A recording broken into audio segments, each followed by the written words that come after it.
长姐催我去府外打探情况，无奈之下，我乔装成丫鬟，登墙望风，抬头望见被大军把控的皇城大门，低头却与一位骑高马的将领四目相对。你叫什么名字？是哪方的丫鬟？我吓得跌下去，再没冒过头。后来听闻新帝有意与各家联姻，我年幼失礼，这样的好婚事轮不上我，而长姐身为家主嫡女，是义亲的不二人选。相亲宴办在宫外，是新皇同父同母的弟弟康王操办。到了去吃席那天，别人家只许正室亲生的女儿去，唯独咱们家女孩没几个，个个都有机会去吃席。我把脑袋埋得极低。是。说话间，大姐走出来了，脸上化着妆，耳戴明月坠，新做的浅黄裙摆微微飘动。她照镜子问：母亲，我好看吗？几位皇子能看上我吗？听完，大娘子脸上的威严变成了温柔的笑。我闺女肯定是最美的。听说这几位皇子常年跟着皇上四处打仗，身边也没个女人，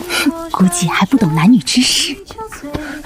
别着急，酒席上多找人说说话。3个妹妹要是惹你烦心了，回来就跟我说，知道了吗？事情全都交代完了，众姐妹一起上了车。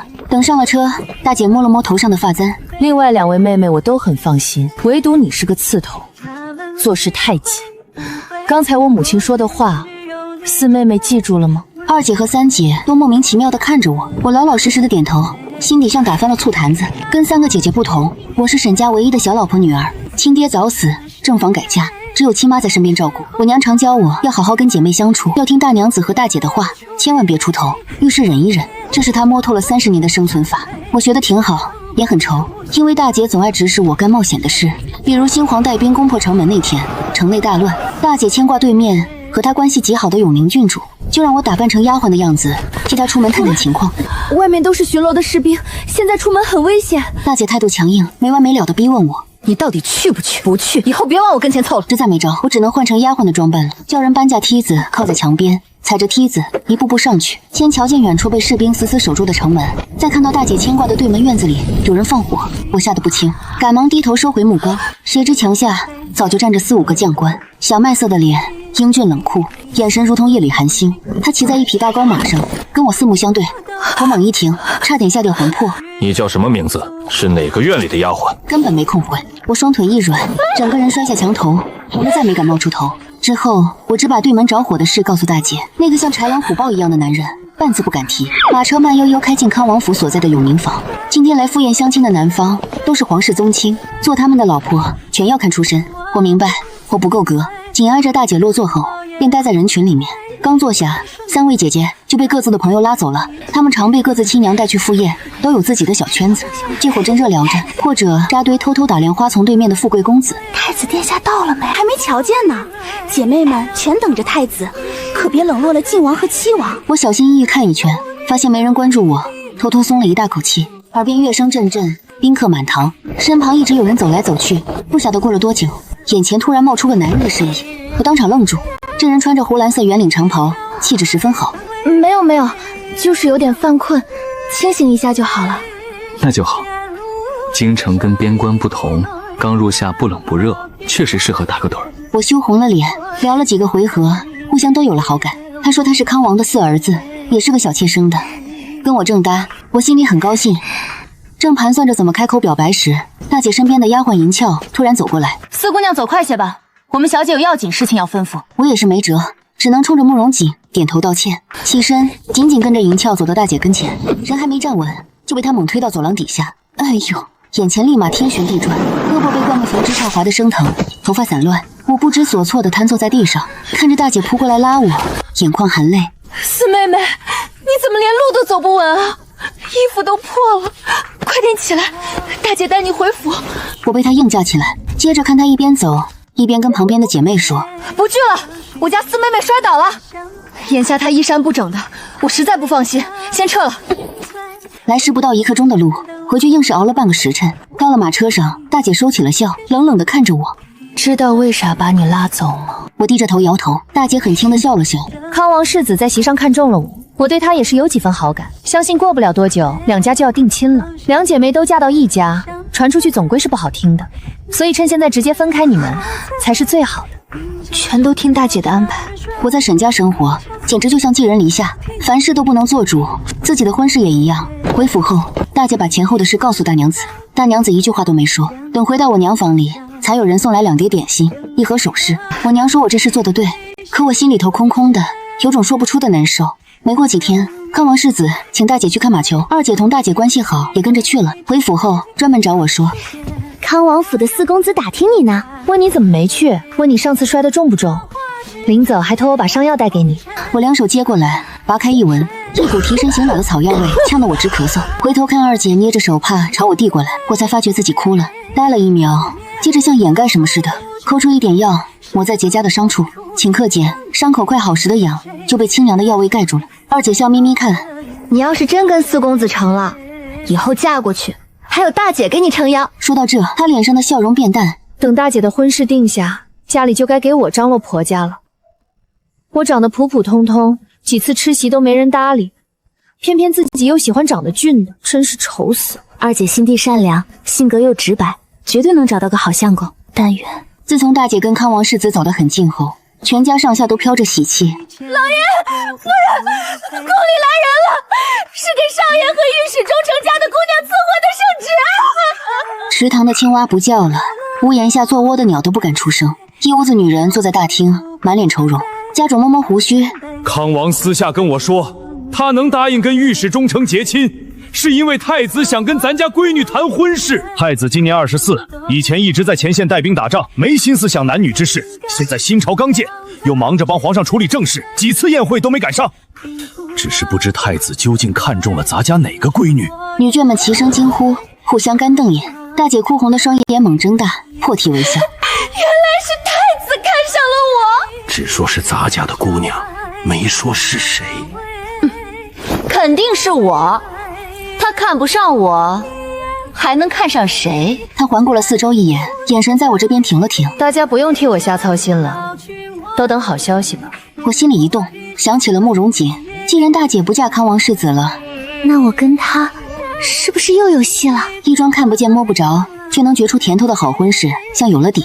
大姐整个人都精神起来，缠着大娘子要去附近的普济寺上香祈福，顺带拉姐妹们去庙里游玩。我本不想去，可亲娘想让我出门转转，散散这几天的闷气，最终还是一块去了。马车穿过长桥，在庙前的大银杏树旁停下，掀开车帘，能看到中间一个青铜花纹香炉，把大庙分成了2半。下车往庙里走时，大姐突然放慢脚步，凑到了我身边。那天是大姐做错，乱插手搅黄你的好姻缘。要是你心里还记挂他，今天就抓住机会跟他再续前缘。我愣了愣，扭头去看大姐，就看她眨了眨眼，嘴角得意的上扬。见一面也行，最起码女亲她对我到底是个啥态度？要有心，就早点把婚事定下；要是无意，今天分开，再也不见。大姐帮人帮到底，专门撇下我，把2姐和3姐硬拉去逛后山的牡丹花林。她以前没少干这事，2位姐姐都没觉得有什么不正常。我支开丫鬟去买香，然后自己走到庙里后院，假山石头上流水哗啦啦，果然瞧见一个浅蓝色的身影，腰板挺得笔直，头上只有一根黑发簪当装饰。我迈过门槛时，她顺着身看过来，四姑娘。我低了低头，总觉得这3个字从她嘴里蹦出来，听着有些烫人。本来不该提，但我实在惦记姑娘的伤，不知道摔得重不重，现在咋样了？说话的时候，她的黑靴竟走到了眼前，我吓得连连往后退，忍不住抬头瞪她一眼。以前看着规矩懂礼貌，怎么今天变得这么轻浮？慕容锦脸红了，跟着后退2步，抬手深鞠躬。是我太失态，求姑娘包涵。上次匆匆一面，天天惦记，遗憾没能说明心思。今天壮胆再说，我喜欢姑娘，愿备好聘礼，娶你当老婆。就像早起看见冬天下的第一场雪，既在预料之中，又觉得特别惊喜。长这么大，还是头一回被人当面说喜欢，心里有些飘飘然。可多年的小心谨慎，让我不得不强压下心思。公子的心意我清楚了，只是结婚这种大事，不敢自己做主，得告诉父母，让长辈定夺。慕容锦自然点头，用那双黑亮的眼睛看人。那你是什么想法？我脸刷的一下红了。我全听家里的。急匆匆快步逃开，身子里的热气顺着飞快的脚步散发了出来。等缓过神，却发现自己走到了不认识的地方，四周连个人影子都没有，问路都没法问。走到安静的吓人，我回头瞥了一眼，吓得捏紧了拳头。那个跟我隔墙对视的黑衣将领，不知何时站在了身后。他不开口，也没啥动作，就那么冷冰冰、直勾勾的盯着，甚至连眼睛都没眨一下。我干笑2声，是您呀。想着礼多人不怪，赶紧弯腰鞠了个大躬。您能给我指条回前厅的路吗？他移开眼睛，总算是开了金口。往南走200-300步，往东再走50-60步，接着往南走200多步。听起来有点复杂，我在心里默念3遍，硬着头皮往南边走。因为要路过他身边，我弯腰道谢后，几乎贴着墙根溜过去的。刚走过去，上次问你的话，你还没回答。女孩家的名字不便随便告诉外男，还求公子多原谅。那男人挑起一边粗眉，你不是沈御史大封府上的丫鬟吗？我脸唰的一下又红了，不过这回是气的，不想再搭理这男人。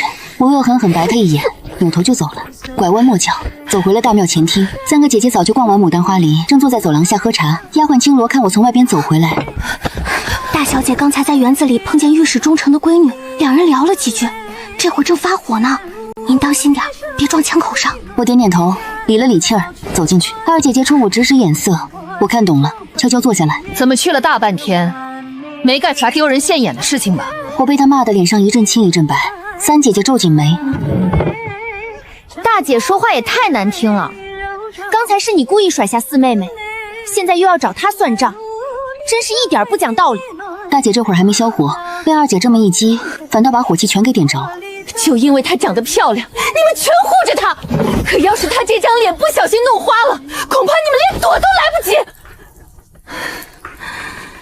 刚才我撞见那个御史中丞的闺女，你们全在心里头偷笑吧。等回府了，跟这个说，跟那个讲，把我这正室长女踩进烂泥里，这样你们就有出息了，脸上就觉得有光了。我低着脑袋，虽然很委屈，可也没法顶嘴。周围一片安静，大姐骂痛快，心里舒坦了，却自己坐着抹眼泪。本来挺开心的一趟出门游玩，到最后变得特别扫兴。第2天下午，二姐才过来找我说，你知道大姐昨天为啥发那么大火吗？不是因为碰见了御史中丞的闺女吗？那只是个借口，我早就看明白了。咱家这几个姐妹，就她没有嫁给太子的命。这是啥意思？你细想想，当今太子是个啥样的人？14岁就跟着皇上在边关打仗，接连杀敌立功。17岁带兵最猛，今年带头攻破城门的也是他。这种铁石心肠、满脑子谋略的人，能娶咱们大姐这种傲慢脾气大的女人当老婆？二姐嘴皮子一向好，我听得极其入迷。你扯得太远了，还是这来了？还是说大姐昨天那事儿吧？可有意思了。她本以为康王世子非我不娶，结果转头就被皇上赐婚给别人了。现在又眼巴巴盼着太子，可太子连个影子都没露过。这事儿换谁心里都会觉得堵得慌。我也不清楚该说啥好，毕竟是害怕隔墙有耳，怕他在这说的一堆话让别人听了去，两头都得罪，只好领着他聊点别的。昨天我没在场，不清楚二姐逛牡丹花林逛得怎么样。二姐还没说话先笑，调皮道，那园子里的牡丹开得特别好，5颜6色的都有。一开始我还觉得没啥意思，回头看大姐那副气急败坏的样，立马觉得满园子的花都好看了。后来又扯到3姐姐，说她在园子里捡了好多好看的花瓣子，准备拿回家做个香囊。二姐姐还在猜，太子看上的该不会是3妹妹吧？我乐了一下，感觉二姐分析的挺有道理。逛完庙回来，又过了几天，太子那边半天没有消息传出，这中间外面传出康王4少爷和太傅家闺女定亲了。昌王老四有福气，江婉儿那可是皇子们都抢着娶的人啊！我突然听到这事，只觉得浑身没劲，想起他那天信誓旦旦，可后面好多天都没请媒婆上门。但仔细一想也对，人都是想往高处爬的，是娶太傅家的闺女，还是娶个从小死爹的小老婆女儿？傻瓜都明白怎么选，可我一时半会儿想不开，躺在床上郁闷了好几天，只觉得我跟大姐缘分太深，她的婚事没个指望，我的婚事也是相当坎坷。我唯一比她强的地方就是岁数小，找婆家不急。可大姐是6月出生的，到了6月就满18了。俗话说18是个门槛，18岁前女孩子家的婆家好找，18岁后就得让男方家挑挑拣拣。在京城里，好人家的闺女不愁嫁，刚满15岁就有人来问。大姐也曾定过一门极好的亲事，只是新老朝代交替时，那户人家遭难了，把生辰八字给退了。大娘子不止一次为这事上火，恨不得天天去吃席给大姐相亲。眼看着5月份快过完了，婚事还是悬在半空中，不上不下，只能让当家的去太子跟前打听打听，是成是败，总得给句准话。28那天，全家都在前厅等着当家的回家，从早上一直等到天黑点灯，总算看见当家的迈着轻快步子进门。看着有戏，大伙儿都松了一大口气。大姐第一个沉不住气，临到走廊拐弯的地方，父亲，太子殿下说啥时候过来？当家的看他一眼，直摇头。大娘子急得站起身，端着茶水伺候当家的坐下。这事儿是不是搞错了？太子殿下是不是没心思跟咱家结亲啊？当家的又直摇头。这会儿前厅的人全被吊足了胃口，都坐直了身子。好不容易等当家的喝完茶，润好嗓，全都催起来了。见状，当家的无奈说：“依我看，大丫头没指望嫁给太子了，咱们早做打算，争取在这2、3个月里把她的婚事赶紧敲定。跟其他几家比起来，太子确实更看好咱家的闺女，还问我家里头有几个姑娘，我答4个。他点点头说好，也不清楚到底好在啥地方。”大伙听的全是一头雾水。我和二姐互相看了一眼，也是发懵。5月不吉利，过了这月，请客办酒的人家就多了。大娘子忙着给大姐找婆家，天天出门，一直等到初8，宫里来人了，还是二婶李氏先把来客请进了屋里。等大娘子从别家的酒席上赶回，全家老小齐跪下听旨。太子是国家的根本，名门好姑娘，正配皇家。今天赐婚太子和沈家姑娘，封太子妃，让礼部挑个好日子完婚，一切按规矩办。念完了，大伙还没缓过劲来。沈家女，沈家4个闺女，是哪一个？这圣旨写的稀里糊涂，字眼也像随口说的。我低头寻思，突然被人叫了名，一抬头，先撞上前面3个姐姐惊呆的眼神。沈四姑娘，接旨吧。就像天上掉下一个大肉饼，还没吃到嘴里，先被这饼砸懵了。我死死忍住晕，慢慢接过那重得吓人的明黄色布条，低头谢恩。等太监回宫了，屋里还是静悄悄。大娘子突然阴沉地说：“以前老太太活着最疼大姐，总夸她是咱家最有福气的亲闺女，以后肯定光宗耀祖。”大娘子赏给家里下人们100文，从此全家老小都夸大姐命好，以后肯定大富大贵。你脾气软，遇事多让着，踏实过日子比啥都重要。往事像风，咱4丫头真是好福气，一下攀上太子，以后就是太子妃，得多威风。这一句话吓醒了丢了魂的人。石料，大姐猛地从地上爬起来，把我的还给我，还是我的，圣旨上写的沈家女也是我。我吓得躲开她，没扑啧一下，又伸出尖锐的指甲挠来。还敢躲？你算啥东西？你凭啥算沈家闺女？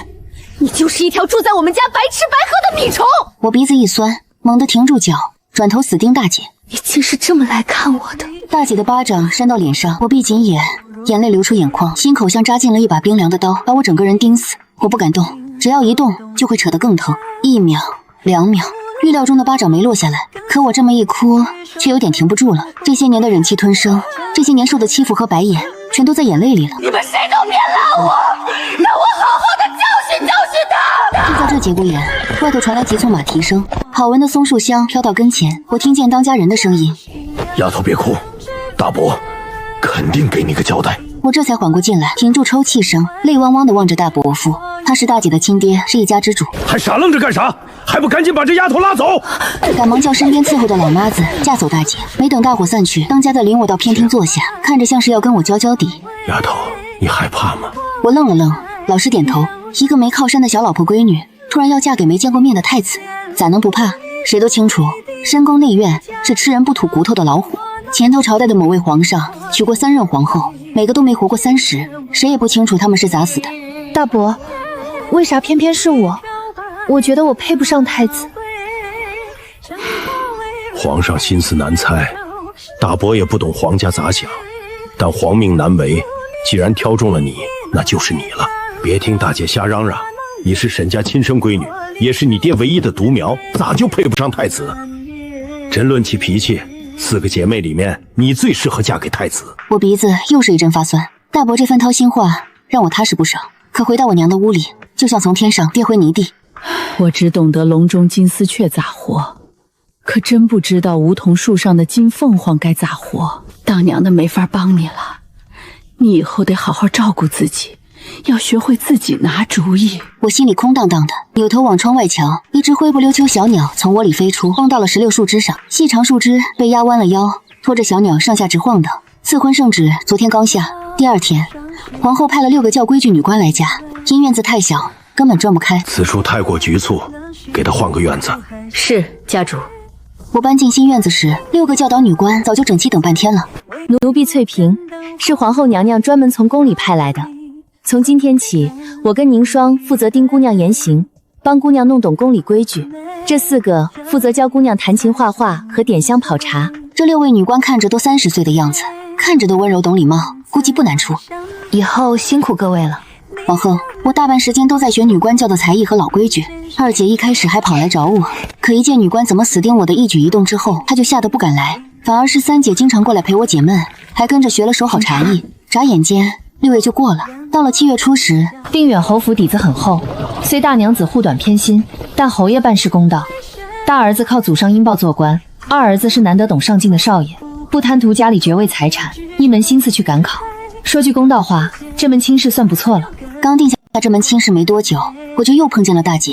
隔了多月没见，她瘦了许多，凭空透出几分风吹就倒的文静。见我时，眼神冷冰冰，语气也冲。当年三婶改嫁时，爹做主把三叔的家产分他一份带走，但他后来嫁的那户人家挺有钱，那笔钱根本没用得上。最近听说你马上嫁太子，他就托人把那份家底退回了。镶金边的木盒子里装满厚厚一沓的地契，我双手接了过来，心里突然一沉。大姐塞给我东西，扭头就走了。再碰面时是8月15，大娘子带我进宫吃酒席。临走前，好好在家缝你的嫁衣，不许乱跑。大户人家闺女基本不用自己动手缝嫁衣，只要在裁缝做好的衣服上随便缝2针就行了。你且留在府中，将这嫁衣缝好，再谈出嫁之事。大姐只能自己坐在屋里慢慢缝，说是为了磨磨她脾气，以后嫁到婆家才好过。马车跑得快，没多久就到了宫门口。今天进宫赴宴的人真不少，刚下了车就有小太监来指挥马车怎么停。我跟在大娘子后，一直被大娘子拉着给各路官太认识，好不容易才入席。等了一会儿，打扮华丽的皇后出来了。我抬头去看，就看个脸盘圆润、透着英武之气的女人坐在最高主位，大伙整齐低头拜见。接着听见皇后清脆的说话声：“免礼，既然是过节相聚，各位夫人全随便点，千万别拘谨。”重新坐稳后，音乐响，皇后顺势把眼神转过来，盯着我。女官在她耳边嘀咕，皇后眼里带笑，隔着老远冲我点头。我着实吓了一跳，赶紧低头回礼。没一会儿，就有女官来叫我去皇后跟前。好丫头，跟本宫说，你和太子到底是咋认识的？回娘娘，小女根本不认识太子殿下。进来。是。我暗暗死捏着袖，心底突然冒出一股心虚，真怕太子把我当成了哪个人的替身，连一杯茶功夫不到。太子殿下驾到！人还没露面，先听见一阵稳重带劲的脚步，不慌不忙，就像敲鼓。接着那道黑衣服的身影才出现，我瞪圆双眼，惊得一句话说不出。儿见过母后，祝母后安康。月儿，他说不认得你，这事是真的吗？儿子跟他见过几面，只是没告诉他身份。父皇让挑个姑娘结婚时，儿子脑子里只有她，就报了她的名字。我听完像遭雷劈，皇后的眼神在我俩身上转来转去，笑了。刚坐没一会儿，那些官太太们就来找皇后拉家常了。太子，带她去御花园走走吧。是。假模假式走前面，我低着脑袋，不远不近的跟着，旁边伺候的人都懂事的躲在后边，给我俩腾出了聊天的空地来。可是走在前面的人全程没吭声。我小心翼翼抬头，就看他肩宽腰细，挺拔的像松的背。这么看着，不管出身还是长相，太子殿下全都是这世上最拔尖的人物。心底悄悄生出一点点欢喜的苗头。到御花园时，还觉得路程有点短，时间过得快。花园里面全都是些没结婚的男女，他们凑一块嘀咕，耳朵根全泛红。我看得很入神，连太子啥时候停下脚，啥时候转头看我都没发现，直到一头撞进他宽阔胸膛，闻着他衣服上的苦苦沉香，看清眼巴前的蟒蛇花纹，猛地吓出一身冷汗。太子多包涵，小女刚走神了。看来沈家四小姐对本太子没啥兴趣，还能分心。冷冰冰的嗓音无缘无故损起人来，瞬间就把那层窗户纸捅破了。气得人真想张嘴死咬他胳膊一口。我深吸一口气，瞧着跟前没啥人，干脆把憋肚子里的疑问全道出来。殿下是真想不起别的姑娘，才挑我来当太子妃的吗？要不然呢？这家伙嘴严，看来是套不出啥明白实话来。我顿时撒气了皮球，掏心窝道：多谢殿下看重，能做太子妃，我心里挺乐意。能嫁给全天下最尊贵的男人，谁看着都羡慕呢。面前这人眉毛舒展了开来。举杯赏月的中秋宫宴结束以后，家里开始张罗给二姐姐和三姐姐定下婆家。三姐的婚事定得特别快，一切都水到渠成，就像是早就安排好的一样。男方是羽林军统领家里的三儿子，能文能武，现在在吏部当差，前途远大。能结上这门亲，多少是沾了点太子的光。说完这话，他就自己管自己去弹琴了，看着像压根不在乎嫁给谁。这么一比，二姐提的条件，这第一，家世得配得上我沈家；第二，相貌得是芝兰玉树；第三，那聘礼可不能少了半分。老公可是要相处几十年的，每天早起晚睡都得见，还要挤被窝里躺，必须得脸盘长得俊，里里外外干干净净。家里不能太穷，我受不住苦，也舍不得断了摘星楼3两银1块的好点心。读书和练武起码得精通一样，要不然出门吃席太丢人。最要紧，做人必须懂礼貌，人品得端正老实，绝不能在外面沾花惹草。京城的好少爷不少，可是能一次全符合二姐这些规矩的却没几个。我忍不住想到了太子殿下，他好像正好是我找的那种好相公。冬至前，二姐姐的亲事总算是有着落了。男方是今年夏天快完时从地方调经的官，办事能力强的同时，在酒席上特别的惹眼。二姐一提起这个没过门的相公，眼里全亮光。那天是个大阴天，他往树底下一站，我压根就没瞅见他，直到他故意躲开，我才猛然发觉，只一眼就来了好感。两家的婚事定下，便要忙活着大婚。三姐的出阁喜事也得火急火燎准备。等到年底，家里的3个姐姐全出嫁了。等翻过了年，今天间算好日子，礼部就要全张罗太子的结婚大典了。结婚那日，天刚蒙蒙亮，家里早就灯火通明如白天。朕及时在东宫前面的大殿喝交杯酒，又去太庙拜了祖宗。活折腾一整日，我累得双腿直哆嗦。等被送进了睡觉屋，里面那对足比平常粗了3圈的龙凤红烛正烧，窗户格子上的喜字映得通红。宫女和丫鬟们伺候着把那沉重的凤冠给摘了，就留一头金银首饰在烛光下发亮。我扭了扭酸痛的脖子，心也跟着跳来跳去的火光忽上忽下。太子殿下驾到！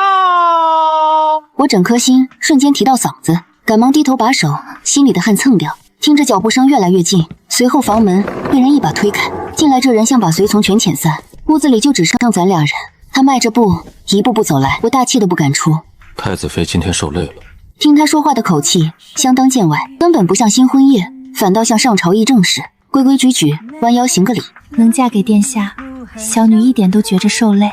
他马上又不开口，一时间满屋子死静，静得能听清红蜡烛啪啪响。过半天，他终于伸手将我搂怀中，红火摇摆间，嘴唇轻贴了上来。窗外月光很柔和，屋子里面暖洋洋。这一夜就是咱俩过半辈子的开头。结婚头几天还算安稳，每天早起给皇后请安，回来就在东宫管事，所有事情有翠萍等女官帮衬，都不算太难。只是太子这男人实在让人猜不透，他白天很少在东宫露面，不是在前面处理国家大事，就是出门查办案子，偶尔回家吃饭，也是一副公事公办的臭脸。我夹菜他就吃，我倒茶他就喝，从头到尾都不说半句多余的废话，吃完放下筷子就走。我一开始还心里发慌，但日子久了也慢慢品出点意思来。那天贪凉多吃了一大碗冰镇杨梅，夜里肚子直疼。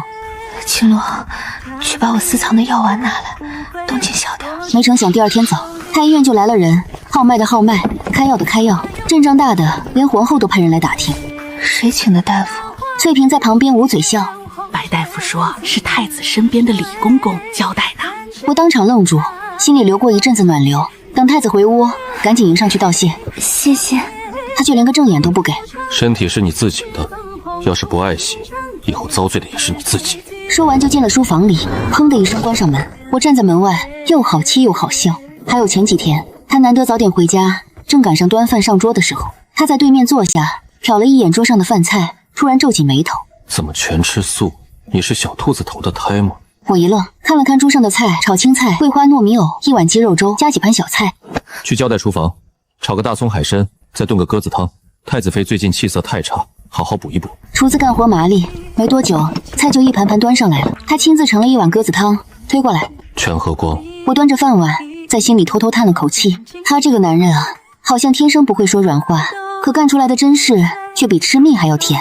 晚上睡觉，我跟往常一样睡里头，他从外头翻身过来，16的月亮在墙上照出2个贴在一起的影子。我歪着头看，嘴角偷偷笑起来，心想这2人这辈子估计都要死死拴在一块儿了。